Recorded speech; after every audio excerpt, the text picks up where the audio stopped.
Two, one. Okay, we've been live this whole time. Hi, Tom. How you doing? My mood is correlated with the Bitcoin price. So the better it does, the better I am. So today I'm ecstatic. You must be feeling good because Bitcoin is at what is Bitcoin at right now? 65,962.49. Some might call that an Very all-time excited. high, Peter Hartman. Some might call it all-time high. We broke it through, baby. Broke it through. Isn't it interesting? So Just a few months ago, we were talking about will Bitcoin fall from 28,000 down to 10,000. Some people was like, "Oh, it could go down even to 8 or to 3 like it did before." Look, I'm not going to sit here and tell you that I'm sitting on a piles of Bitcoin. That's not true, and that's not why I'm excited. Right? I love this because it's proof that things are different. The winds are turning. The little guy is being. I mean, can you imagine the guy who's like, "Oh, I'm gonna keep my money in an index fund for the S&P, steady returns year over year." Yeah, yeah, you keep your 15%, 20% per year, boomer. We're in the Bitcoin space with the cool kids. Hit the skateboard into my hands and walk off into the sunset. Great. oh my god. Um Bald old guy behind you. McFly! All right. It's pretty good. Well, look, this is pretty exciting. Bitcoin has hit an all-time high, so I want to talk about that. We are going to be talking about Bitcoin and crypto, more specifically, a beginner's guide to crypto. Explain like I'm five. If you didn't know that, that jumble of letters there, ELI5 is explained like I'm five. And this is a series for crypto that we're doing for Jumpstart Live. We did the beginner crypto a few days ago. Got some people on board. I got some messages saying people are pretty happy about it, pretty excited They about it, got in having before fun. the skyrocket. That was pretty good. The timing was perfect. It was Perfect. perfect. Yeah. But it's a totally fun thing that we're doing here. So we're going to be talking about crypto, giving you basically a 101 for crypto. It's not going to be this in-depth thing. We do have more events planned for that. We're going to be doing more classes about that. But this is a free beginner session. We were doing it for people in our network. We decided, hey, well, let's put it on YouTube. Let's do it for the whole world. Let's get it down, documented. So we're going to be jumping that in just 1 second. But Tom, why is Bitcoin breaking out? What happened? Well, Peter, people are buying Bitcoin higher prices, and people are not selling it at lower prices. Oh, I mean, the really? reasons for it to rise are numerous. I could tell you that the ratio between the Treasury General account and the Fed's balance sheet has flipped, and now there's more liquidity coming into the system. I could tell you that fears of China FUD and banning from the government is behind us now. But really, I mean, the big headline here is that not only is there a Bitcoin ETF, which is a stock equivalent, a stock proxy for Bitcoin traded on the stock market. That means people who couldn't buy Bitcoin before or wouldn't because of the how they had to go about buying it now can pour billions to trillions of dollars into the ETF and buy it. Your boomer parents can put it inside their retirement account, so that's fantastic. And it also implies that look, the government's not going to shut this thing down. The U.S. government's not going to shut it down, right? Other countries might ban it, but they're not going to ban it here. Why would it trade on the stock market? Plus, there's a second ETF. I just heard about it. The second Bitcoin ETF that's been Yeah. approved that's going to be launching. So say goodbye to these prices because we are going north.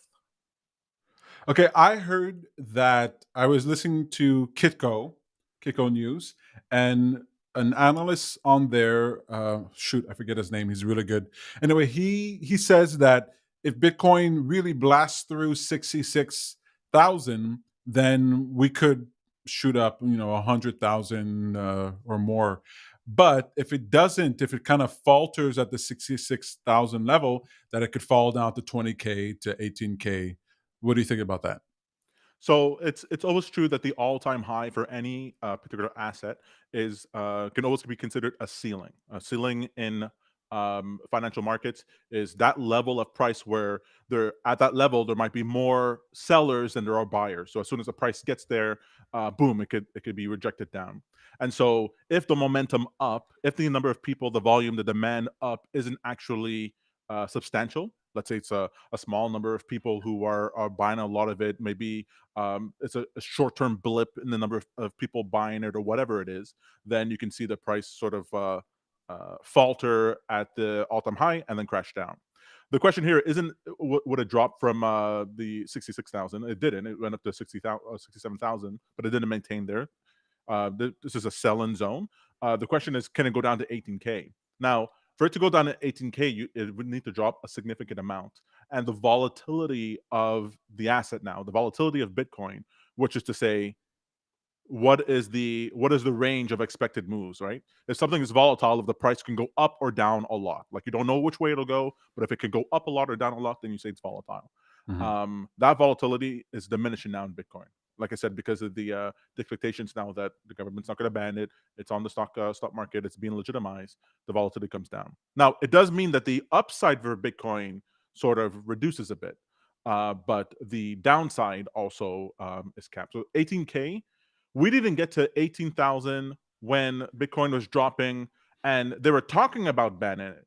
And all the miners had to get out of China, and there was all kinds of fear about Tether and the speculation in the space. Like after all that, where it dropped massively from 64,000 to 28,000, it stayed there for what, a day or two, right?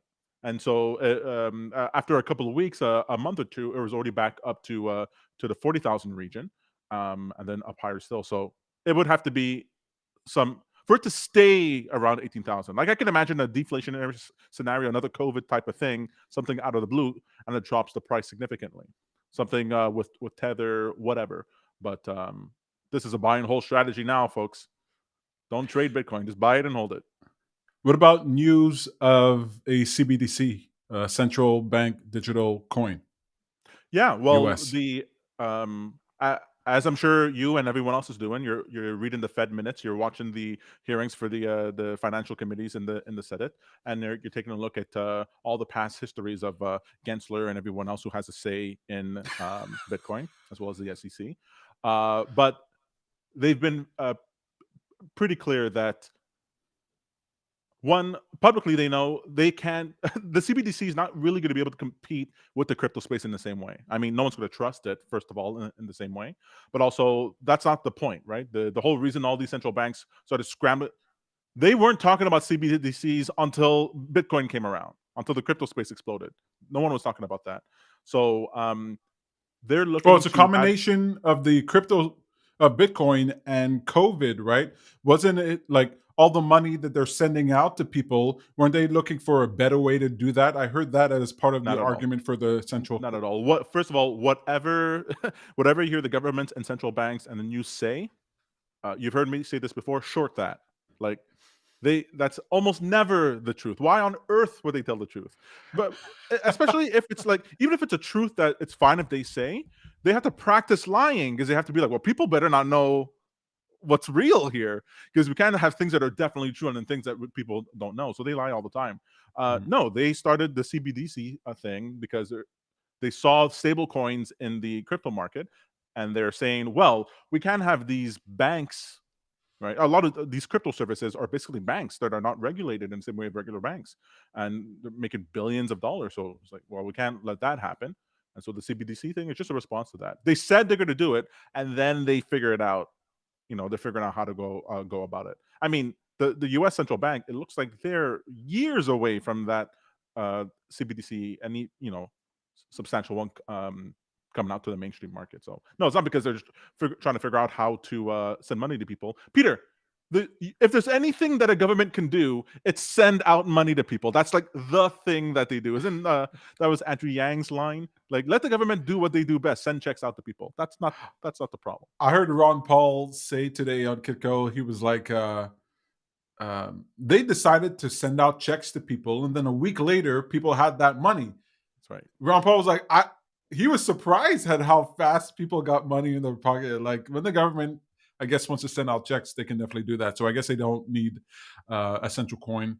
And I've heard others say that a central coin from the U.S. government is not possible not because people wouldn't trust her or anything like that, but it just wouldn't be a good idea. It just wouldn't. It's not something the government wants to do. I Well, actually very it is a good idea. Like they should do it, and they should do it properly. In fact, there are in developing nations and in African countries, there are nations that are considering using an existing cryptocurrency, an existing blockchain, in order to use that as a currency or to build a currency on top of it. I'm It's sorry. a great That's idea. what he was saying. He was saying they wouldn't invent a coin on their own. They would just co-opt a coin that already exists. I don't know if he was poo-pooing um, the competence of the government, but he's kind of. There was also a comment like it would be kind of a red flag to the rest of the world where if you were worried about them printing money or doing any type of funny business, giving them this coin it would make people afraid about what they would do next. Anyway. Well, the CBDCs aren't cryptocurrencies, right? They're not built on blockchain. If Mhm. that was the case, I'd be like, "Oh yeah, let's go ahead." You mean we'll have a ledger that everyone can see exactly how much money they're printing? Like that would put this whole inflation issue to bed. So that's the last thing they'll ever do. They don't want any transparency in that way. No, the Mhm. CBDC will just be a digital currency. So instead of, well, I mean, what is it? 80% of our what was the stat? I think all the currency, all the physical cash floating around is only like $500 billion. That's it. There's like way more money than that actually in circulation. So almost all the money you deal with anyway is a That's digital right. dollar. And so it would just be the physical cash would no longer really be around. And how can they really, stop that from happening? But let's say they did, they removed the physical cash from circulation. And then you get this digital thing, which is not, much different than what you have already. What it would put out of business though, might put out of business is banks, right? You wouldn't need a bank because the same system that one bank uses, everyone else can use, and it would automatically be able to find what are the best yields for things or what are different opportunities for money. So why would you need different credit unions and different banks? So that's the only thing. Exciting times. Exciting times. So Bitcoin is going up. Why the hell is Cardano not going up? I know we weren't supposed to talk about that here today, but what I like that it isn't. the Peter, I look for stuff like F this. is When I see, going on? so I track hundreds of cryptocurrencies. And when I saw Bitcoin go up, and at the exact same time, Doge went up, and Ethereum went up, and Polkadot went up, and well, not Polkadot exactly, but a bunch of them went up. Mhm. Um, that tells me that it's speculation. Whenever you have broad base in a sector, the value of that asset going up, it's a bunch of speculation or passive funds that are suddenly going into that asset and boosting it. And the fact that Cardano stayed flat, which is what I like about Cardano, it's not volatile, yet still it's the third or fourth largest cryptocurrency, tells me that I don't have to worry about a bunch of speculation in the Cardano space. And so I'm optimistic. It means okay, they're on track. And if they complete their goals, what they want to do, then it can explode independent of what Bitcoin or Ethereum or the rest of the space is doing. So I like that. All right. Last question before we move on. Our sujet du jour, the topic of the day.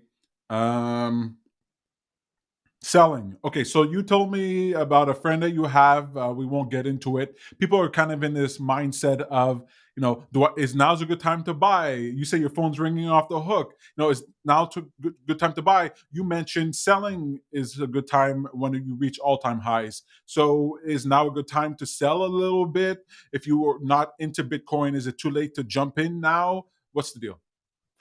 So two things on that. It depends on your time horizon and your emotional state. You want to practice if you think that it's possible that Bitcoin crashes to zero or far below your purchase price for a long period of time, then it behooves you to sell some along the way. And it's not a big deal if you have $1,000 worth of Bitcoin, or you had about you put in $200 of Bitcoin. Now it's $1,000. Well, sell $50 worth here, sell $100 worth there. Just sell some as you go along. One, you're booking profits, right? It's great to book profits. So you've done enough, you might get your principal out while you're riding the train up.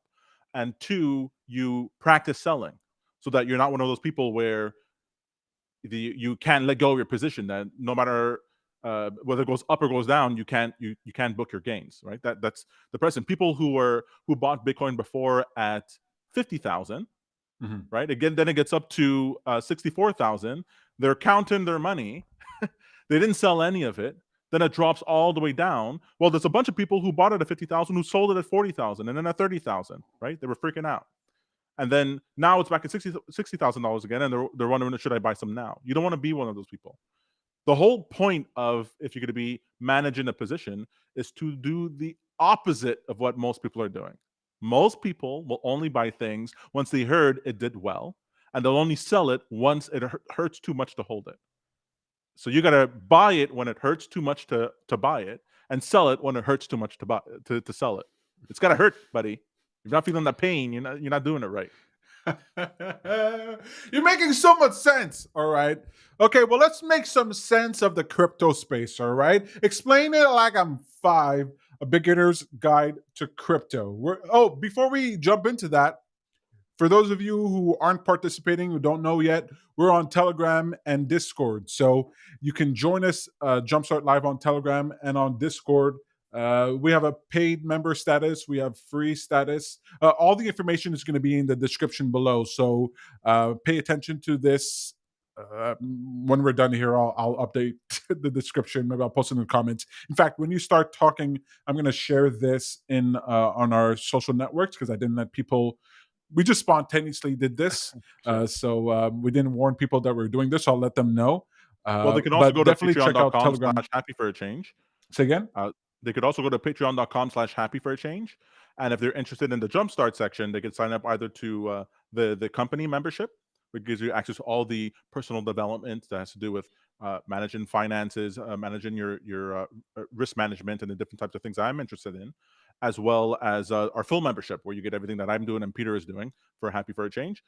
And then you'll end up with Telegram, our Telegram chat, and if you want something more advanced, our Discord chat. We're really going to detail about a lot of things, that either can make your money or save you money. All right, Tom. Let's get into this. I pull up your slides. How do you want to start Yeah, this? sure. Go ahead. All right, so we're going to start here.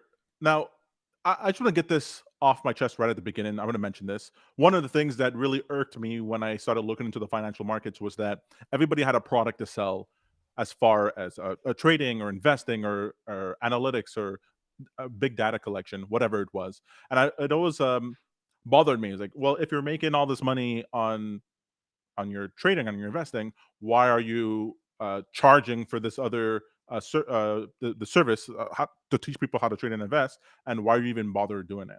Well, I wasn't, Peter, right? You'll remember this. I wasn't doing it at all. But then I spent so much time answering the same questions constantly, every week, that I figured, let me just put it in one spot. I could direct other people to it. And then some people do want to take their finances a little bit more in hand and do a little bit more advanced stuff. They want to see what it's like to manage a portfolio, their own portfolio in the stock market. They want to see what it's like to maybe dabble in some of the altcoins like Dogecoin or Shibacoin or whatever, and see, if they can be a part of making a massive return. So I like to be able to hold people's hands through that. And so I just basically just documenting the journey that I'm on, and I share with you the same information that I process. So that's what this thing is all about.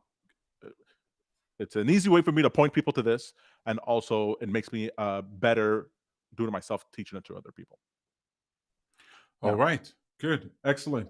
I mean, So that's you want to? the thing here is we want the world to be better, and for me, step one for anybody is get people out of debt, to uh, provide them with multiple ways of teach them how to generate multiple revenue streams, and then three, change the world. Whatever it is that they feel compelled to do, go ahead and do that. But you get people out of debt and then making money, and you can really change the world that way. All right. So a beginner's guide to crypto is Tom's Jerry Seinfeld's. I'm telling you for the last time. All right. Again, People keep again. That's right. People keep asking him questions, and why not teach it to them, educate them? So all right, let's do it. Along for the ride. I also get dopamine hits from from being the Uh-huh. center of attention. So that works. Perfect. All right. So just to start the bare bones here, prerequisite: what is crypto and what problem does crypto solve? So Peter, you'll stop me if I get too verbose, but essentially, crypto, the Bitcoin started because of the global financial crisis that happened in 2007, 2008, 2009, where the financial markets crashed. The general consensus for the underclass of society is that the monetary system is broken. Money is not sound. Money is just being printed and given away to the rich, and they Bitcoin was created as a way to solve that. A monetary system, a money that couldn't be tampered with, that's completely transparent, so that we can do transactions, build companies, build social communities around it, and that the value of Bitcoin would increase as more and more people adopted it. Literally, the price of Bitcoin, the price appreciation of Bitcoin, is one of the incentives is built into Bitcoin, so that it increases its rate of adoption. Very, very, very clever. But because of that, because there's so much money flowed into the space, there's, I mean, tons of bad actors, tons of scams, tons of schemes that you don't want to be a part of, and that's really like 90% of the space. And so, because there's so many, because on one hand it's hard to understand, on the other side there's so many scams, people, especially in traditional finance or old school people, just write off the entire space to go, it's just one big Ponzi scheme, one big pyramid scheme. Don't be involved in it. Well, that's how I used to feel. But one thing's for sure: whenever you're seeing large amounts of money flow into any given space, whether that's tech, whether that's health, whether that's streaming services, whatever it is, you want to pay attention to what's going on there, because the amount of money and the amount of people involved in the space gives you an indication that there might be something of value there. That's what you called liquidity. That's right, liquidity. Liquidity is the amount of money flowing around a system. And the more money that flows around a given system, the wealthier the participants of that system can become. This is different than, let's say, um, it really requires the flow of money, because you might say to yourself, well, the bitcoins were just created out of thin air. Why does that matter? Well, everything that human beings have used as a proxy for their time and their energy and their effort has always been arbitrary, right? So you're going to tell the people who use seashells to transact that it wasn't a good idea, or feathers, or gold coins, or whatever it is. Well, people get to choose whatever commodity that they want in order to trade. And this turns out, I really see cryptocurrencies as a way of, in the same way that our objects are elements that have been organized in a particular way. Um, I see the crypto space as, finally, within the digital sphere, literally a digital space, we are creating objects that are there. And Bitcoin, I mean, the US government now sees Bitcoin as a commodity, basically the same as gold. One of the things I love about Bitcoin is that, money takes trust, right? It's the trust that we have. When you say it's arbitrary, you have to trust the arbiter. But there's so many funny business that you can play when it comes to gold, when it comes to dollars, when it comes to seashells. But when it comes to Bitcoin, it's kind of taken out of the hands of human beings. It's put into this technological framework that makes it damn near impossible to mess with. And I think that's the biggest, or one of the biggest value propositions of Bitcoin, is that it's secure. You explained that the term crypto is not about privacy, it's about transparency. Exactly. So when you consider, there are people who would say, well, boo on Bitcoin and yay on gold. But if you ask people, where's all the gold? They'd never be able to tell you. They don't know where it is. They don't know what vaults it's in. They don't know who owns it. And then when you consider the gold space, right? It's not just the gold that comes out of the ground. There's the gold sitting in vaults that are represented by certificates that are transacted everywhere, right? When someone's buying $1 billion worth of gold, they're not trucking that gold to their home and putting it underneath their mattress. It's sitting in a vault somewhere. When they're when you consider gold miners, when you consider gold derivative, gold futures, when there's all kinds of gold products that are built on top of this gold, there's way more gold products being traded around than Mhm. there is actual gold. But we don't say that this is a problem. We go, no, that's fine. All that matters is that the chain of ownership of custody is known, and that there's actually a thing at the end that then could be allocated to whoever's at the end of this this musical chairs game.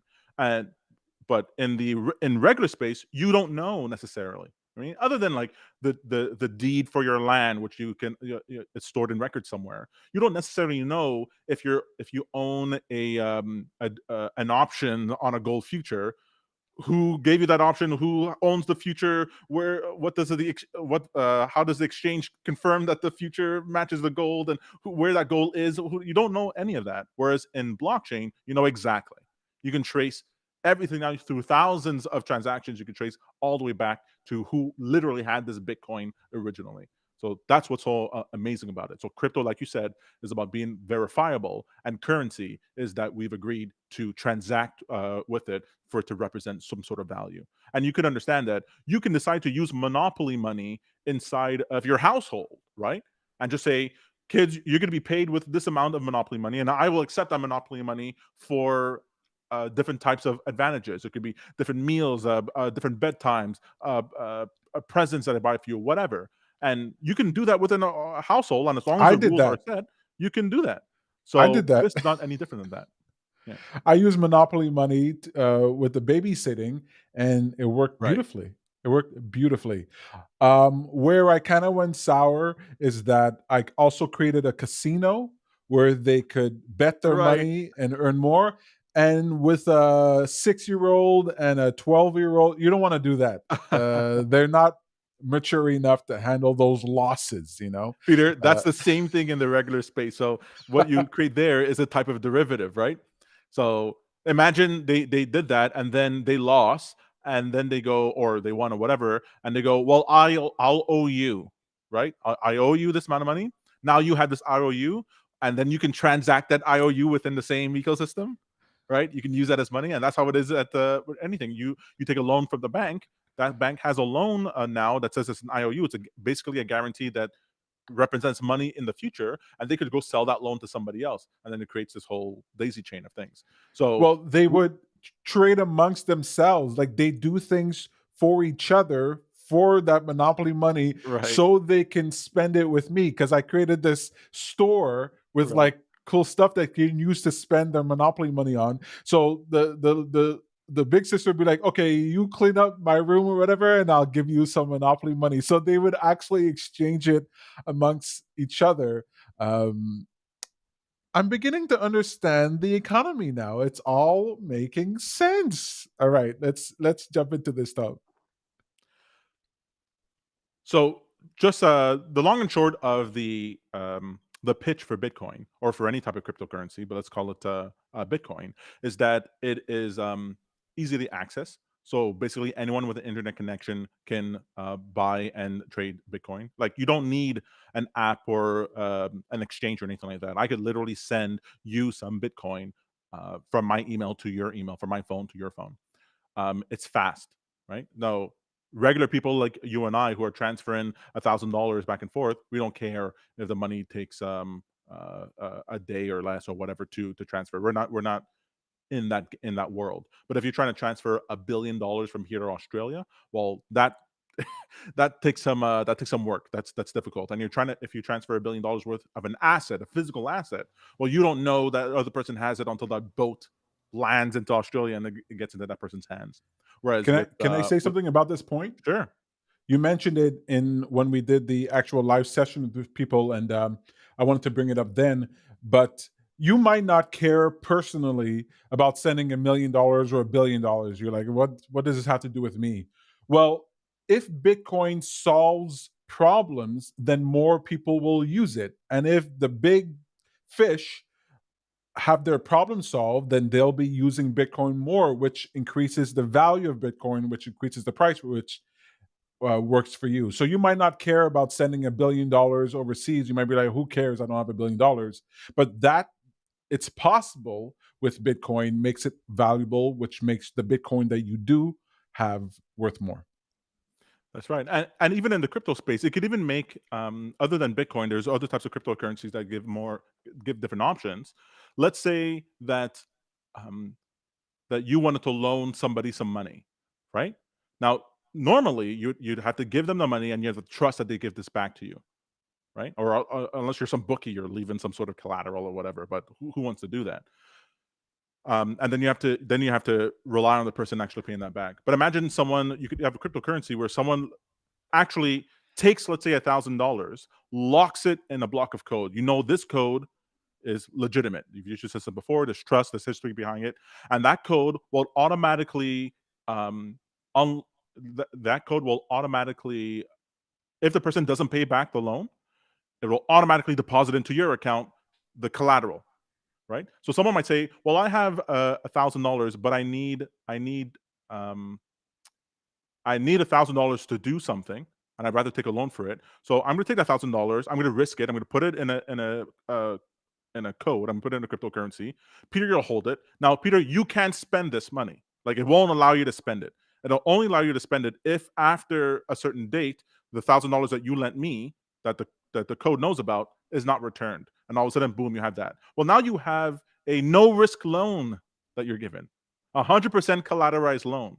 So, are you likely to give out that loan? Yeah, because you go, if everything goes well, I make 10-15% on this loan, and if it goes poorly, I for sure get my money back. It's a no brainer.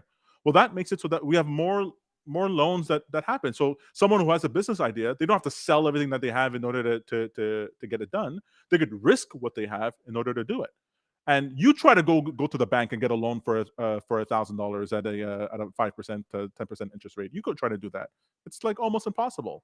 So this is one example of being able to the speed at which you can transfer money around and the reliability of it that the crypto space provides. Could I ask you to clarify that just one more time? So I want to get a loan from you for $1,000. You give me the $1,000. You put that in code in a crypto. No, That first is, you give me 1,000. You want the loan, right? But you want to guarantee, instead of me relying on your trust whether you'll pay this back. Mhm. First, I go, okay, you want $1,000 loan? No problem. Give me something worth $1,000. Give me $1,000 in cash, but wrapped in this code. So But you want the why would loan, I you give give you a me 1,000 thousand in cash if I'm borrowing? That's the part that I don't understand. because that happens all the time. It's sort of like instead of let's someone might have $100,000 in their bank account and they want to start a business, but instead of taking the $100,000 right away and using that money to start the business, they can go to the bank and go, "Can I have a $100,000 loan? I'm good for it because I have $100,000. But give me the loan. I'll start my business with that money. I still have $100,000 of my own that's available to me in case something goes wrong. I build a business. If it goes well, I pay back the loan, and I never had to lose the value, my net worth. My net worth never went down from the 100,000. Right? I didn't have to spend my own money. I could borrow money in order to do it. It gives you So more. when I take the money from the bank in that example, I understand I can spend it. But if I take the money in crypto form, how do I spend that money? Because you get the crypto and then you go and sell that crypto for dollars. You go do whatever you want to do, and then when you're ready to pay me back that money, you take the money plus whatever interest, you convert it back into crypto, and then you send it to you. And if I don't convert it back into crypto, how do you get my other $1,000? The code wrapped around the $1,000 that you've put as a safekeeping Oh, thing I see. has a timer or whatever conditions that automatically unlocks and deposits it into the lender's account if the money isn't provided. All right, I get it. All right, perfect. Good. It's called micro lending. And so there are people like you can go on websites right now and provide loans to some African farmer of cocoa beans, and you can give them a $500 loan right now, and maybe you'll do it and you get 5% back. Now that person can't get that $500 loan from anywhere. They're out in the middle of nowhere, but they know if I got this money and grew this crop, I'd be able to pay you back, right? Tom, So I need a micro loan of $4,699.38 for the M1 MacBook Pro 14-inch M1 Max. All right. You don't have to trust me. Just put it in the code. Just put it in the code. All right. All right. Let's go. Third point is that the cost is low, so you don't have these huge exorbitant costs for transferring. I mean, it costs sometimes $10, $20. If you want to transfer money, I have to transfer money through Western Union. They charge me a 15% fee. Wait, they charge me a percentage of the money I sent. Why are you charging me a percentage of money I sent? It doesn't cost you anymore to do it. But with crypto, I could literally send in crypto. Some of them it'd be free. Some of them a fraction of a penny, and it's faster, safer. And I know the other person has it. No, there's no middleman. So that's one of the So if you're benefits of sending crypto. money back home to your family or relatives, better to send them some crypto than to go through Western Union. If that's one of the purposes for it. It depends. You'll have to do a risk assessment of whatever platform you're using to do it. But yeah. And then the final thing that crypto provides is certainty. The blockchain, like we said before, it's not that everything is private; it's that everything is verified. We know for sure what is being issued, where it's at. Now we don't necessarily know who owns the crypto, but we know that this nameless wallet owns it. And so every Bitcoin in existence, everyone knows exactly which wallet owns it, how many there are floating around, and what they're doing. It's impossible to do any transactions without that. I can't even if I were to send you Bitcoin from my phone to your phone directly, no other people. The only way you can claim it is by registering that transaction would be registered on blockchain, and I would know this wallet sent it to that person, to that other wallet. And a blockchain is a distributed ledger. Yeah, I don't really like that term because most people don't know what a ledger is. It's just imagine an accounting book of all transactions, but instead of one person having it, everyone has it. Anyone who wants to can look at this ledger. So you try going to the bank and say, "Hey, let me see your books. I'm going to see all the transactions you've made over the last 10 years." You go do that. But with Bitcoin, a 12-year-old kid can download the Bitcoin blockchain and see all the transactions and then and you run can't change analytics and data. And and it's you can't impossible to change change. anything that's been written. Well, you can change it because every other person, if let's say you did change it on your local copy of the ledger, well, you have to get the other people on the network to agree to this change. That's a difficulty. It's called a consensus mechanism. And so everyone else goes, "Hey, no, my blockchain my ledger says something different, so I'm not going to accept your transaction." And by the way, or even if it's some transaction that it's not recorded in my blockchain, it requires, let's say, 80% of the other people who are participating to also agree. So if there's ever any doubt, the blockchain, the transaction won't consolidate down to the final transaction. But don't worry about that. Just for the 101, just consider it's All this right. open system, open ledger that everyone can see exactly every single transaction. There's not a single transaction that people can't see. All right. But that's not why I care about crypto. That's just the pitch that's on the tin. All those things I go, okay. I mean, were you sitting around going, man, I really want to be able to send $1 billion faster than my friend in Australia? No. So there are four. I'm gonna go through this really quickly. I know, Peter, I bored you at the last time. This is where you stopped me last time talking about this. No, it's just because I already know all these things, and good. No, I just for I know a lot of the people in the room knew absolutely nothing. Like you Right. say the word inflation, they have no idea what You you're have no talking idea what about. that is. That's the only reason. Well, I'll just touch on these subjects then. I'm not going to go into any depth. If you want to know anything more, you just let me know. Or go to patreon.com/happy for a change. Sign up to our Jumpstart page, and you'll have direct access to me, and I'll talk ad nauseum about this. Starting off. So we talked about before, when you deposit money in the bank, they can lend that money out. You can get loans from the bank. Now, our economy actually runs on credit. It doesn't actually run on money or savings. It used to. It used to be that you would the money that was flowing around the economy, that it was just what people had gathered, the savings that people had.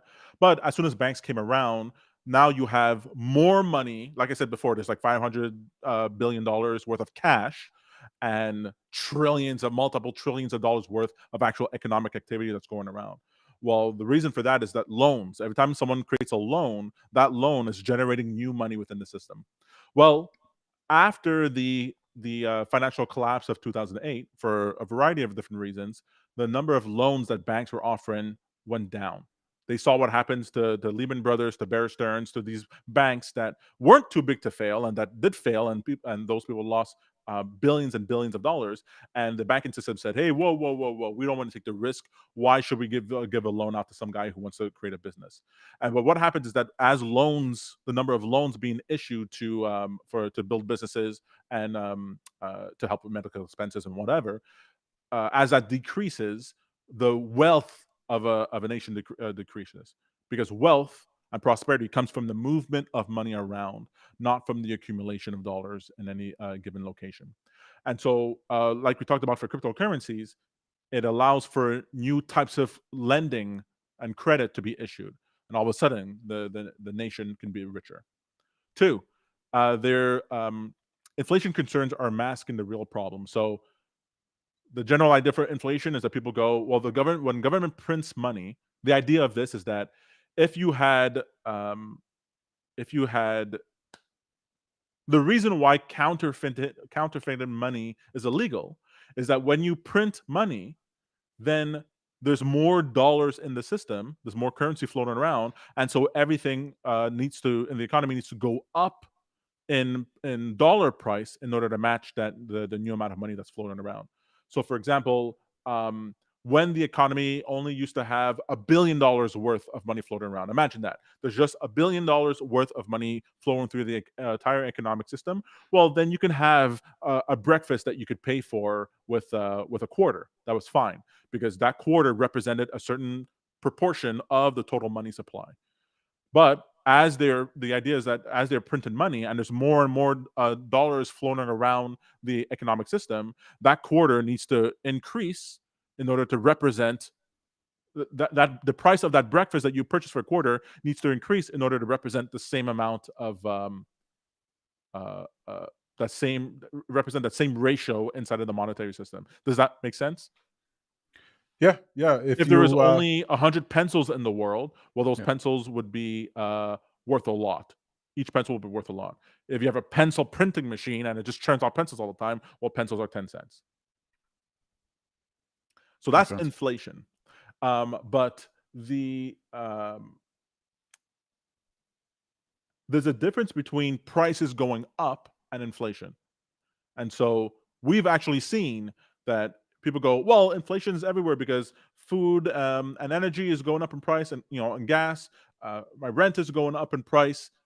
Education is going up in price. Real estate, stock market. Oh my God, look how high all these things are, right? But look at all the things that are going down in price. Right now, you and I are streaming right now. Now, it used to cost, you needed a production studio in order to do what we're doing right now. You needed 100 people and years worth of education in order to manage technology to be able to stream like this to the number of people that we're doing. But we don't have to do that now.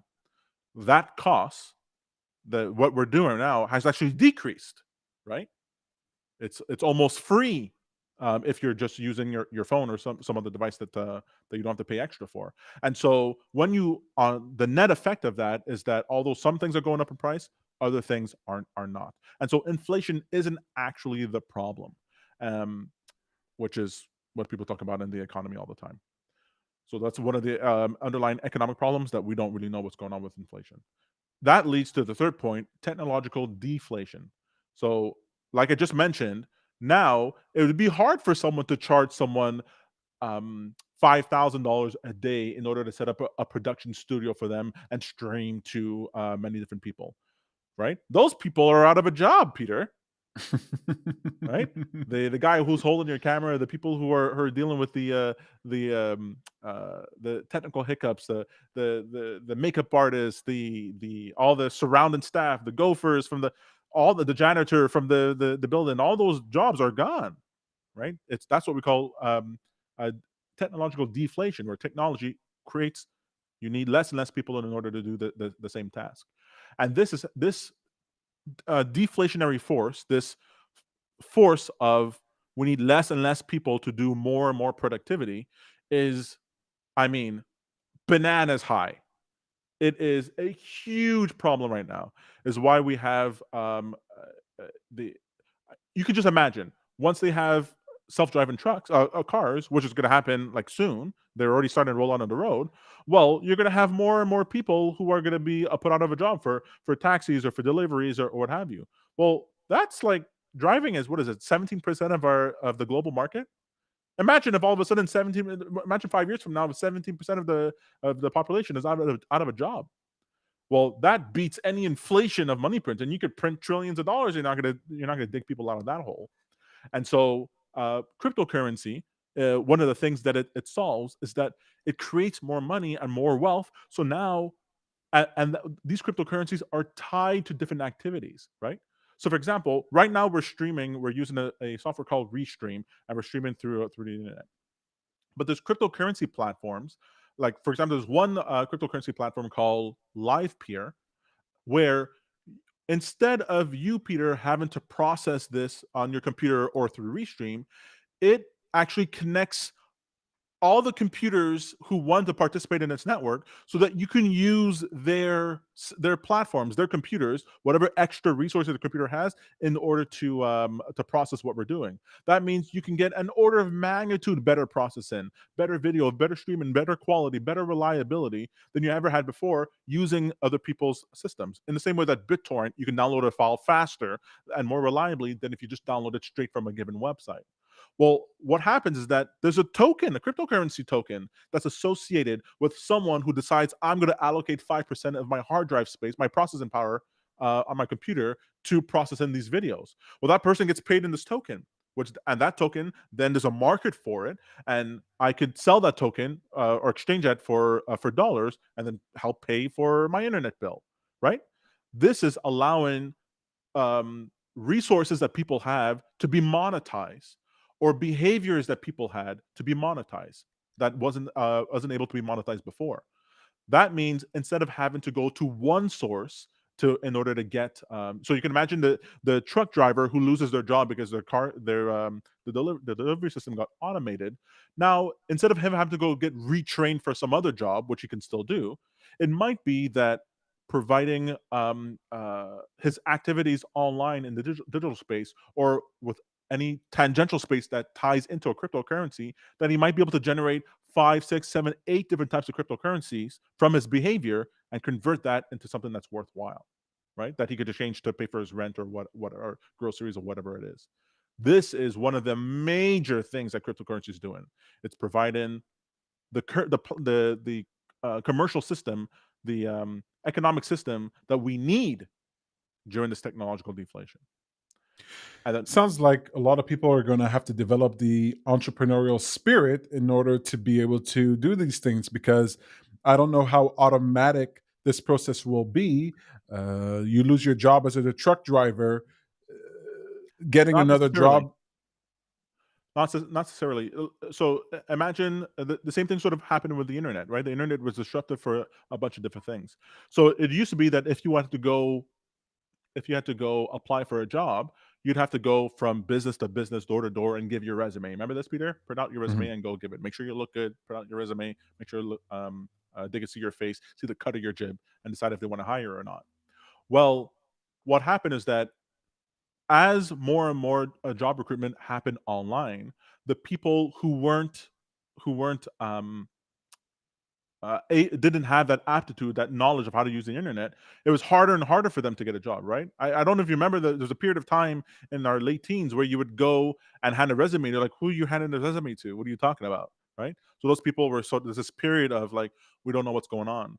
But then people decide to solve that, right? So then Job Boom and Workopolis and Indeed and all these different platforms started getting created to make it easier for someone to actually apply for the job, to submit their resume. They didn't have to go hunting through forums and IRC chats and different email lists in order to do that. The barrier to entry became easier and easier.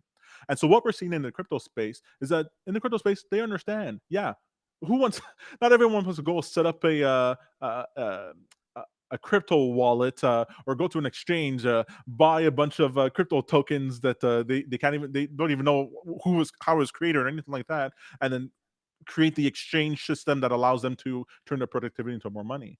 These systems are being created for people in the same way that social media platforms are created for people with a better user interface. And so I believe that as more and more people become displaced because of this technological deflation in the crypto space, these tools will pop up, and it'll be one day where your grandmother can hit a button and they know that they just sold their couch from their living room, and some guy's going to show up at the door and take their couch and send it to somewhere else, and the money's going to be transacted and deposited in their account, and they're not even going to have to worry about that. You're going to be able to monetize your productivity better. I mean, that's my hope. And you won't have to take pictures of your couch and put it on Facebook Marketplace and then communicate with everybody and find sellers. It might make things a lot easier. I really like this concept of the crypto world that you're describing, where it's not like there's just one massive winner like Bitcoin and then nothing else. It's like in the tech world, there's Google, which is this, or Alphabet, which is this mega success. But then you still have Apple, Facebook, Twitter, and they all serve different purposes. They all do different things. Etsy, Pinterest, they all kind of solve their own problems. And you meet people who are like their whole life is on Pinterest and Etsy, and you meet other people and they're like, no, they're on Twitter and Instagram. And then other people are on TikTok. You have people like me, like, oh, I don't like Discord. It seems too complicated. Well, go to Telegram. Like there'll be options for you and for different stratas of people. Exactly. And these social networks, like we've seen in the social media platforms, they start integrating with each other, right? And so they're not as siloed as they used to be. So of course, it makes sense that you could post something on YouTube and then have an automatic integration that also posts a snippet of that on Facebook, which then takes that text and posts it on Twitter, right? These integrations occur and allows you to have followers and viewers move across the different platforms. But the same thing we saw for website development. Now, it used to be that if you didn't have a website, it was like not having an ad in the yellow pages in the 90s. Now you can have whole businesses exist without any website at all. I call it a decentralized website. You can have their their pictures of their food on Google with Google reviews. You can have a chat box and their phone number and address, all that stuff that you get for a combination of Google Maps and on Facebook. You could have their customer service happen on Twitter, and then all the things that they're doing publicly, instead of just answering questions and dealing with things with one person, is magnified to everybody else who's interested in it. And so now, I don't know if you're like me. If someone says, I like to go to a restaurant, if I go to that, if I Google that restaurant, the last thing I want to see is their website. I better see 5 other things beforehand so I can see how they interact with people. What is their food like? What are the reviews like? Whatever. And I might never even go to their .com website ever. Right? So I'll go to their website if for some reason I can't find their menu on Google reviews. I go, somebody didn't take a picture of this menu. I can't see the picture of the foods. And heaven forbid I go to your website and there's this polished picture of your food. I don't want to see your make believe picture of the food that a chef composed. I want to see what it looks like when I get it on my plate, you know? that's exactly right. No one wants to see. You want to see the exact pictures. I can't remember the last time I went to a menu to go check out what that is on someone's website. Who wants that? Sam and I will go to fast food places, restaurants, whatever, and we'll take pictures and put it on Google if they don't have it. Like one of the kindness, the niceties you can do for a business, yeah, you could tip them and buy their products. But if we go to some place we really liked it and they don't have a presence on Google, we're writing reviews, we're putting their pictures up. It's like another way of helping a So get this, business. Peter. Someone's going to create a platform like that where the reviews that you post, you get rewarded with a token, a cryptocurrency token, and that token will you'll get more of that. The more people find that your review was helpful and useful And and accurate. accurate. It could be paid for by the company. It could be generated through some sort of consensus mechanism, whatever it is. And all of a sudden, that thing that you're doing, it could be a full time job that people go around and write great reviews for different places because they'll come up with their own style to set them apart from other places. So instead of they could create a YouTube video that talks about it, and instead of having to rely on make sure that YouTube video is good enough so they get enough viewers so that then they get sponsors for ads, on it. Like, oh, I really made it because I have 4 minutes at the beginning of my 5-minute video. That's me promoting other products. What it is that they're getting tokens associated with their view, and the amount of tokens they have is commensurate with how useful they are to other people, and then they could use that money to convert it in the marketplace to something else that they need, or for straight dollars. This is the sort of thing I'm talking about, where it's going to get to the point where there's the interface makes it no brainer. Now, there, right, we saw Friendster and MySpace or whatever, but then Facebook got it right. Facebook got the formula right in the way that other people didn't, and then bits and pieces are used from that in order to create different platforms, and all these experiments are happening in the crypto space. And one of the things that that really fills me with hope is the thousands and thousands and thousands of projects that are happening in the crypto space. Tons of them garbage, tons of them scammy, but some of them not.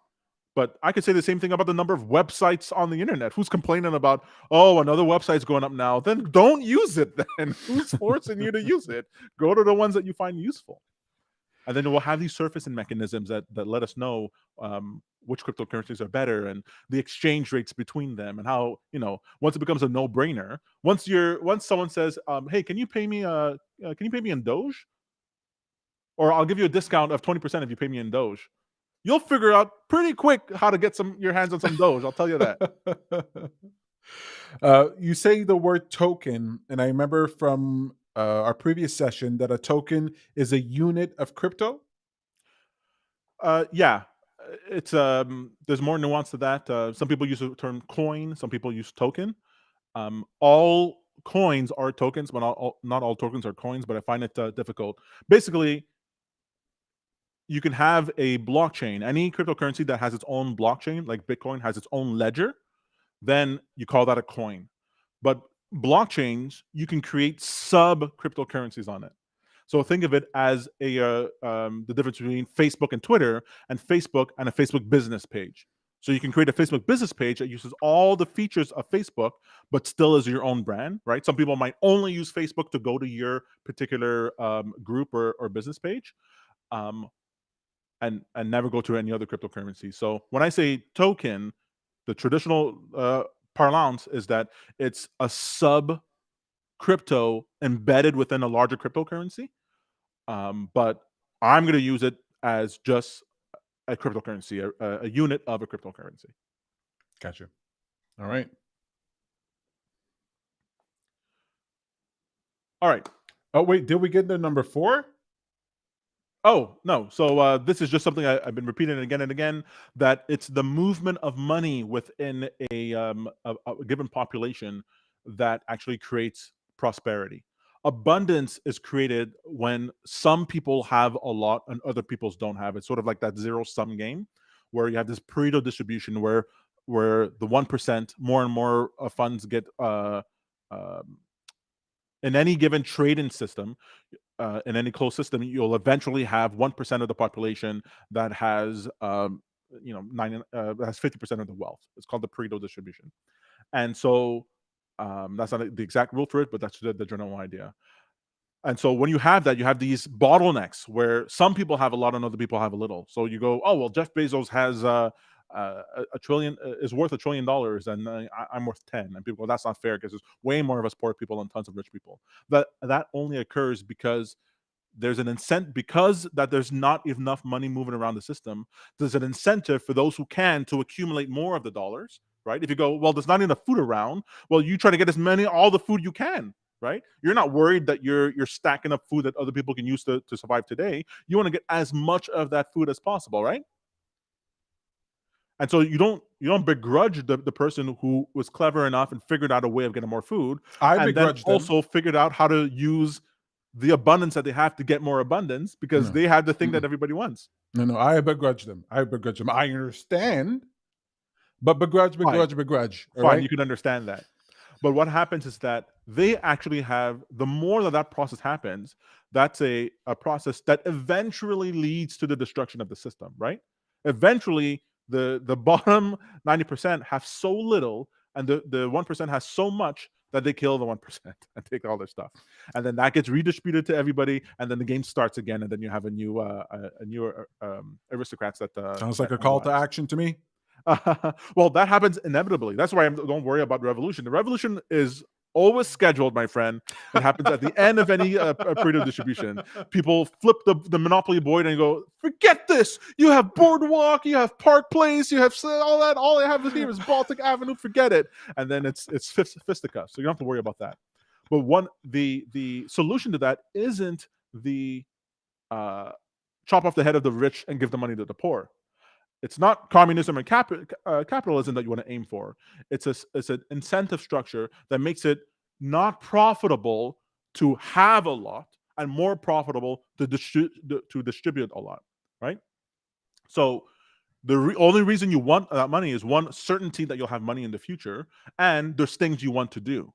But if Mhm. you're able to do the things you want to do and not worry about the things that you need to survive, well, then you're fine, right?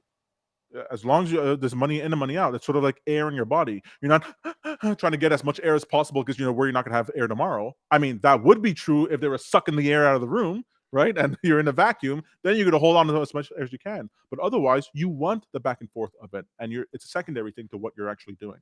So you want the flow of money is a one of the prerequisites for prosperity, and All right. cryptocurrency allows more money to flow around. All right. Good. All right, so let's move on. In the crypto space, it's a lot of fun because not all cryptocurrencies are the same. You've heard about Bitcoin, you probably heard about Ethereum, probably heard about Cardano, Dogecoin, all kinds of stuff. And there's different types of cryptocurrencies. Now, I mentioned at the beginning that Bitcoin is sort of like a commodity. It's considered sort of like gold. It's this. The whole thing about Bitcoin is that the guy who created it disappeared or died. No one knows, and the code is visible to everybody, so it can't be changed. And there's a finite supply of the Bitcoin, so it's very much like gold. The whole reason gold is valuable is that we're not able to alchemically recreate gold. If we could do that, or we can get the same benefits out of gold from something else, we would do that. But that's not happening. But in the crypto space, Bitcoin doesn't solve all kinds of problems. It's not the fastest.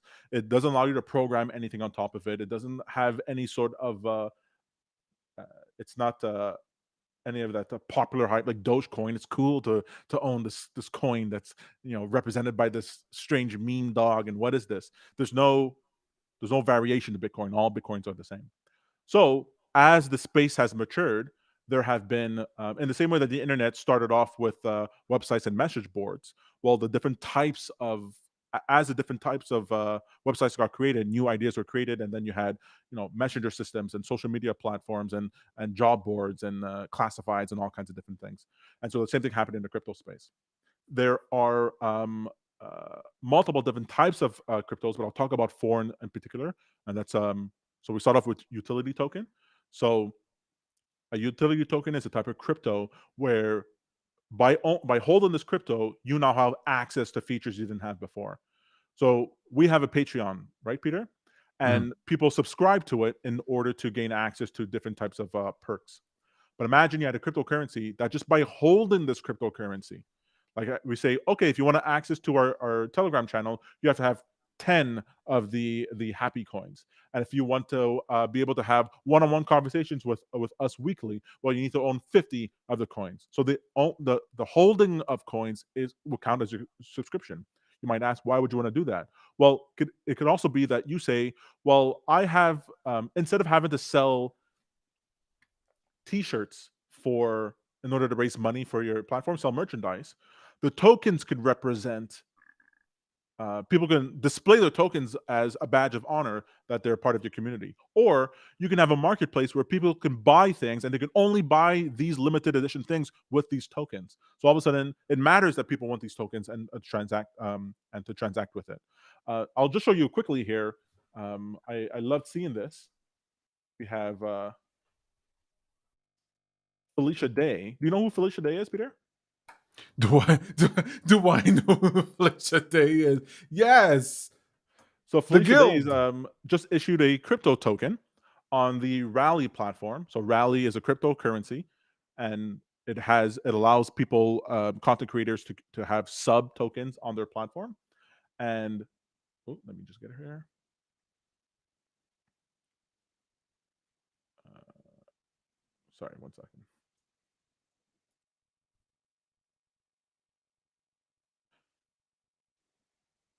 So Felicia Day now has this token, and this token is trading at 93 cents. Okay, and if you hold the token, it gives you access to different types of things she'll be doing. So for her token, just by holding the token, the longer you hold the token, she'll reward you with more of this token. It's sort of like as interest for holding onto the token because it makes her platform. The more people who are holding her token, the more valuable her token becomes. And so, one of the incentives she's given is that she pays out this token to people who have it to incentivize people to hold it. It allows you by holding 30 of her Geeks coins, you get access to her Discord server. So if you want to have more direct contact with her inside of Discord, which allows you to have this sort of community contact with the creator, holding 30 coins does that. But also, she has these things at the bottom here. These are things that you buy with her crypto token. So for $20, if $20 worth of the token, she will do a shout out on her podcast, or she'll do a shout out on her Twitch show, or whatever it is, a signed headshot for $80 worth of her token. So this is you have benefit for holding the token, and there's things you can only buy by using this token. So she's creating a marketplace within her own community. This is amazing. This is fantastic. This If is a I utility token. spend the $80 for her signed headshot, I get the headshot plus her token? No, you have to spend the token to get it. It says So, $80.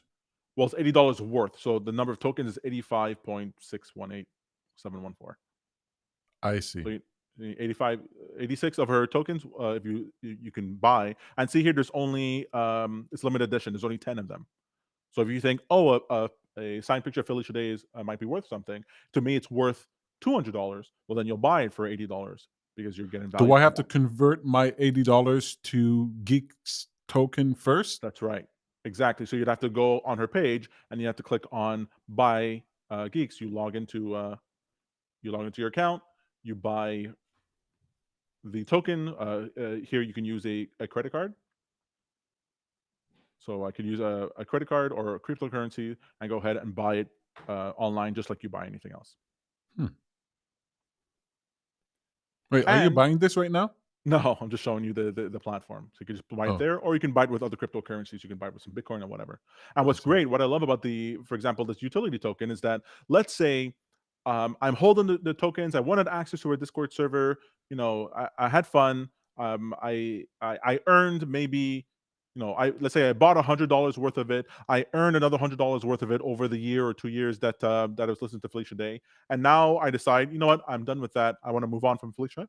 Well, instead of the money being gone, I could sell these tokens now. I could just sell it back into the marketplace, get back more than the value that I put in. So I get back double my money, and now I could take that money out as dollars, or I can use it within the rally system in order to interact with other creators. Or I could just decide, you know what, Felicia Day, she's a great content creator. I'm sure she'll continue to do well. I'm going to continue holding on to her token, and every 3 months or every year or whatever, I'll sell 10% of it, and that'll be some money. So basically, Felicia Day, I own a part of Felicia Day. She's working for me, right?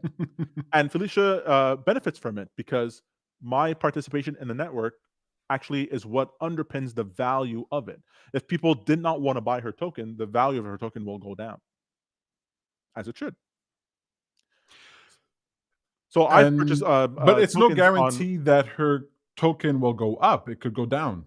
That's right. It's a marketplace. You're betting. It's just like you're saying, I think, well, the benefit here is that the people coming to Felicia Day, they already know they like Felicia Day. This is just a value added. They get to own a part of her. They get to share in her success. So instead of just being a like or a share on Twitter, now they actually get to put their money where their mouth is, and they get to partake. The work that Felicia Day is doing, what she's doing, actually benefits the holder, not just in content but in money. This is what I'm talking about. Monetizing the different productivity that you're doing. Literally, consuming her content pays me. I really like the sound of that. I created the Happy for a Change audience, and I called it the audience because I always perceived the audience as being equally valuable to the performer, to the star that's on the stage. In fact, I argue that the audience is more important, right? Because if the audience wasn't there, nobody would care who was on the stage. But if the audience was there and there was no star on the stage, the audience would produce a star. So the audience is arguably more important to me. I just want to mention this. I see some people who are commenting here. I really appreciate that you're watching. We're doing a beginner's guide to crypto, so we're not going to be taking comments during this period, but I'll definitely read and address them after the fact. So thank you for participating. Really appreciate that. Remember to like and subscribe. Tom's reading the comments right now. Yeah, it's I don't understand them all. Some of them seem a little strange, but it's one of my friend's sons is there. That's fantastic. yes. Thank you Good for evening, watching. I really gentlemen. appreciate it. I would like to say crypto is new to me a few Wait, months now. hang on. If you're gonna go ahead and read it now, I gotta put it up on the screen. All right. But I read them anyway. You want to go ahead? Let's do it. You have a better reading voice, Peter. Go ahead. Good evening, gentlemen. I would like to say crypto is new to me, few months now, and the time. We all are distracted. Sustainability has never been more true to me. Shaded light, blind can now see. Profound word, Cherie vibe. Really appreciate that. And I we've love got poems. Kojo here. Yeah, I that's a like friend the of all mine. Yeah, caps. I like the all caps. that's is Hello, his, this is Sam it's his Alex. son. Son, how you doing? Hey. Well, his son should learn how to speak with a normal speaking voice. No, I really appreciate it. Thank you. How you doing? This is Sam Damn, yeah. Alexson. Sam. Hi, Sam. Hi, Sam. Sam's out. He yelled at us, I'm out now. I'm gonna go take my shower. Bye, bye. Uh thank you, Sam. All right, let's go this, Tom.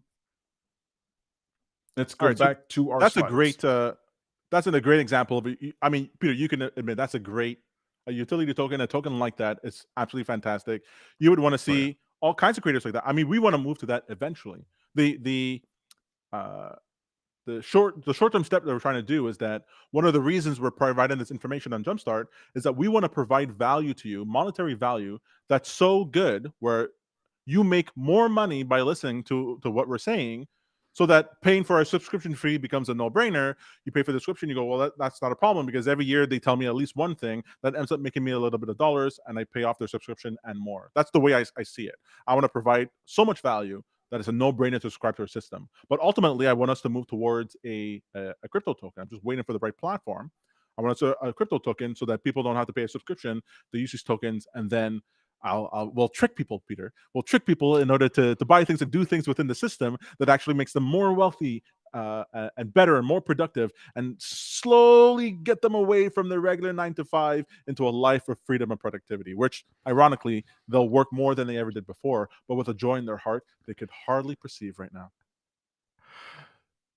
Free yourself. I love that. I don't like the bit about working more, but I like the rest of it. You snuck something in there. You're sneaking some broccoli underneath the cheese of that pizza. That's right. Now I'm hungry. Tom, do you All think we're going to do this in two parts, or we're going to do it all in one part? right. Let's just finish the slide, and we're gonna have to do the next part afterwards, because it's getting on. It's I mean, getting Sam had to on. go to the shower, so like we really took too long. So I'll just finish the last 30 things, and not as long. So basically, the as for utility tokens, you have stable coins. So stable coin, think of that as a you don't buy this coin because it goes up in value. You buy this coin because it stays stable in value. So it's basically um, like the your US dollar. Like, why is it that some people will buy a stock, sell it, and then buy it back later on? Is because in order to mitigate the volatility, what they're doing is when it goes up a certain percentage, they sell it, they go to a stable coin, in this case a dollar, they wait for the price of the thing that they want to go back down, and then they buy it again. And so in the crypto space, if you want to be able to, sometimes you want to be able to more manage your position more, manage your trade more. And if you just buy and hold, well, then you have to be able to suffer the volatility as it goes up. or sometimes projects fail, or the creators are no good, or it turns out it's a scam, or you want to get out of the trade. Well, instead of selling your cryptocurrency into regular dollars directly and have them go back into the crypto network, you can sell it into a stable coin that stays stable, and then you can that interacts with multiple different cryptocurrencies. Also, so let's say I have some Bitcoin, and I want to use some of that Bitcoin to buy Ethereum. Well, some platforms won't allow you to buy Bitcoin straight to Ethereum. So you might be able to use a stable coin, let's say like USDC, where you convert the Bitcoin into USDC, into the stable coin that's pegged towards the US dollar, and then from that into Ethereum. So there's different stable coins. There's stable coins that are pegged to gold. Stable coins that are pegged to different currencies in the world, or different things that happen. So it's one way to play it. Next is governance token. So governance token, basically, some tokens are around not because it gives you any. I mean, the point of the token is that each token represents one vote. It's a voting token. And so let's say there's a platform, there's a network that you're really interested in. You're like, oh, Tom mentioned this the live peer, the a video um uh, a video distribution platform, a video processing platform. I want to be a part of that, but I want to be a part of how they actually grow the system, right? What they call it, what's the look of it, who they want to hire, what kind of marketing they do, what kind of new features they want to add. Let's say I want to be a part of that. Well, I could buy a governance token. Some of these things have governance tokens, and that token gives me a say in what they're doing. One token, one vote. And it just turns out that sometimes the platform is such an interesting platform that people will speculate on the governance token, right? Because they know other people, as the platform becomes more mature, will want to have a say in that project, and so the token go up in value. So it's the closest thing to a proxy of a share, like a share that you'll buy on the stock market that gives you voting rights for the company. Some people have 20% of the shares of a given company because they want to be able to direct uh, some of the decisions that the company makes. And then finally, non-fungible tokens, or NFTs. This is all the rage right now. You'll see people selling JPEGs and tweets for millions of dollars. We're not going to get into that. Basically, non-fungible token, if you is different than fungible token. A fungible token is just what we call a token. So if you think of a Bitcoin, one Bitcoin is the same as every other Bitcoin. But what the cryptocurrency space has shown us is that what Bitcoin really is that you have to imagine it as a physical object in a digital space, right? Imagine that the digital space is literally like the 3D space that you're in, and then you have a thing on your you have a thing in the digital space, in the regular space. This thing exists here. It only exists in this XYZ spot and in this period of time. It's unique in that sense. And so crypto allows us to create something exactly that like that, with those properties in the digital space. But like I said, Bitcoin could be traded for anything. One Bitcoin is the same as any other Bitcoin. One Dogecoin is the same as any other. One Ethereum is the same as any other. But what if you created something that was specifically unique? That you're saying this is the only thing like this that can exist at this time and space. Well, then now you've created a non-fungible token. Fungible just means convertible. That every unit of this thing is the same as every other unit. So non-fungible means it's unique, and this is something that people really like. I really like it in how it's developed in the video game space. It used to be that if you bought a special sword inside of a video game, well, there was an unlimited number of those swords in that game, and everyone could buy it. It wasn't special, right? It might have been special because it was difficult for me to earn the sword, or it cost a lot of dollars for me in order to buy it. But it's not any more unique than that. But if that sword was a non-fungible token, then the game creators could prove, let's say, that there's only 100 of these swords in the game, or one, right? Well, you can imagine that that thing now becomes as valuable as if something was rare in real life. More than that, because the sword I bought in this one game, some other game might decide they're going to account for that sword. So now, if I bring that sword from Minecraft over to Grand Theft Auto, now my Grand Theft Auto character has a sword that came from that other game. It's a non fungible token. Is traveling around with me. It's unique in that way. And anyone who were to inspect that sword can see the entire lineage of it in the same way that you want to see the lineage of a horse or the lineage of a racing horse or the lineage of a painting or whatever it is. It literally is provable where this came from and everybody who had it along the way. And in that sense, culturally, it can have value. This is interesting. I It is. watch. It's very interesting. It's very interesting. It's fascinating. Have you ever watched the Antique Roadshow where people go with their antiques to get it appraised, and they're like, "Oh, this is worth $20,000 or whatever," because it's from this period of China's history and blah blah blah. Because they were able to identify the unique characteristics of this physical property. Is it going to be like, 10 years from now, 50 years from now, people are going to be analyzing the NFTs like, oh, this sword was digitally created in 2021 and now it's worth $100,000 because the uniqueness of the property makes it so that, especially through time, it can increase with value, limited, and through time, if people are desiring of it, then you're going to have, just like people look for Beanie Babies or baseball cards, Or people are Hummel going to be looking figurines or at these comic books. NFTs 20 years from now, 30 years from now, 15 years from now. People go, oh, I remember that sword from World of Warcraft. I have a warm, fuzzy feeling when I look at it. I want to own that sword. It's unique. It was owned by these players. It was used in this championship event. And That's right. then you can buy it and increase its And it's value. The even better than uniqueness that of a scenario. property. It's even better because one, you won't have to rely on some third party appraiser to figure out if it's true or not, right? You won't have to doubt. And two, the I had 2 points, Peter. I just blank. One, you I don't bet have it to was really trust the good. appraiser, I bet it was and really good. two, it was really good, Peter. I mean, this is really It's a real it would shame. have really It's a tied real the whole shame. thing together. It's Yeah. it's floating around in the space right there. I just like the idea that digital items can increase with value. Right now it kind of seems like it's a waste of time. Kids are playing these games, but Right. That's what I there wanted to say.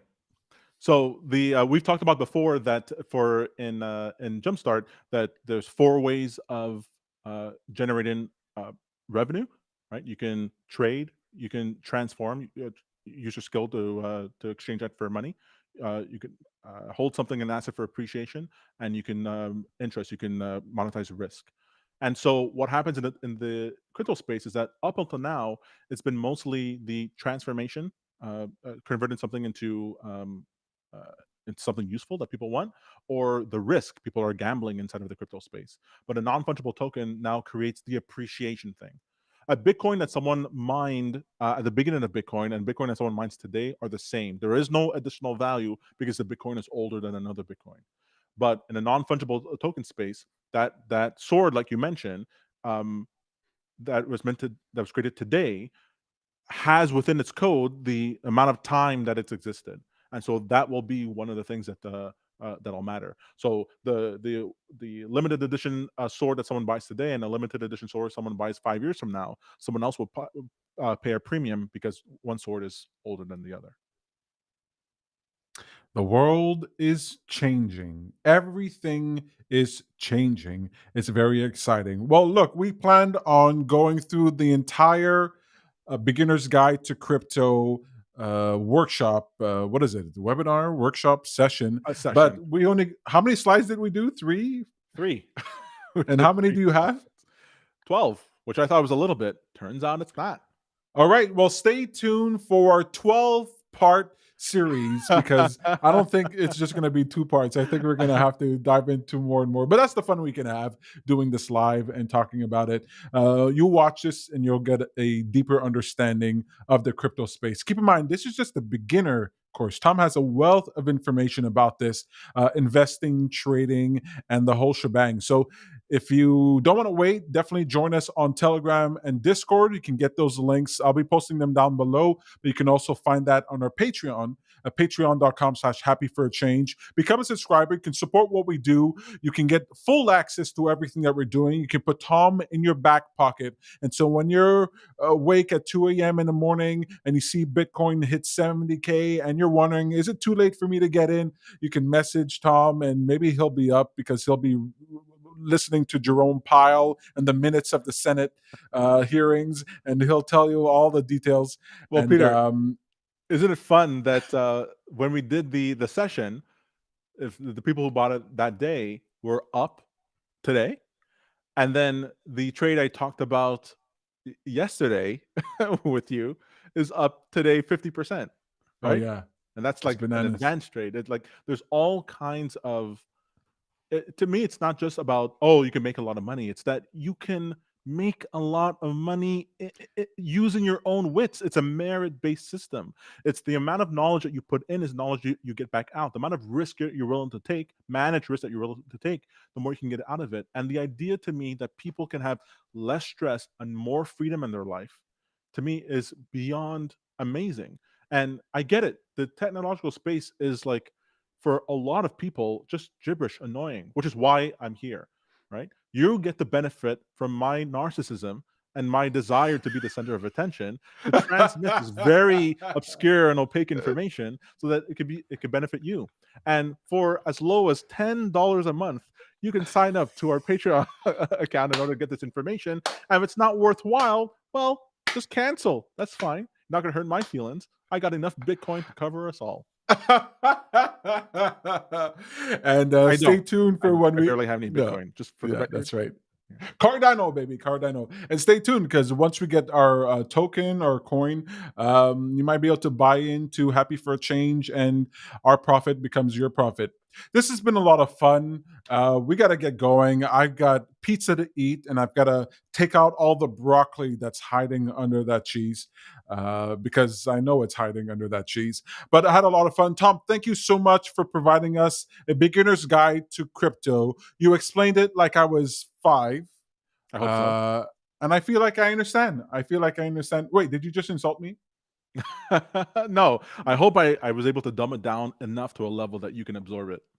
Y- You did. You did. All right. I'm gonna go and plan a murder, but this has been a lot of fun. If you liked what you see, if you like what's going on here, remember to like and subscribe. It doesn't take any money to make us happy. All it takes is you clicky on the little like and hit the bell so you get notified when we go live. Thank you to Cherie, who says here. She says, "Oh, this is a nice thank you here." She says, "Thanks, I understand." I like that. Um, uh, what you say. So basically, the things you give attention to and value is what you'll be spending your time going out because you put your money where your mouth is. No more eye for an eye. And she also said she's honored to listen. Well, we're honored that you listened. We're honored to everybody who listened. Thank you so much for being here. Did we say to remember like, comment, and subscribe? Yes. Yeah, I think we did. All right. All right. That's Smash it. that like button. Smash that like button, hit that little bell. You can ring my bell. All right. Loving crypto. Enjoyed. Bitcoin's at 65.8. It's going higher. I expect it to go to 100 million, not 100 million, 100K, but having a lot of fun. Take care, everybody. Buy some crypto. See you next time. Bye. Oh, we weren't streaming this whole time. This is so weird. That's pretty funny. It's pretty funny, Peter. I haven't murdered a plan.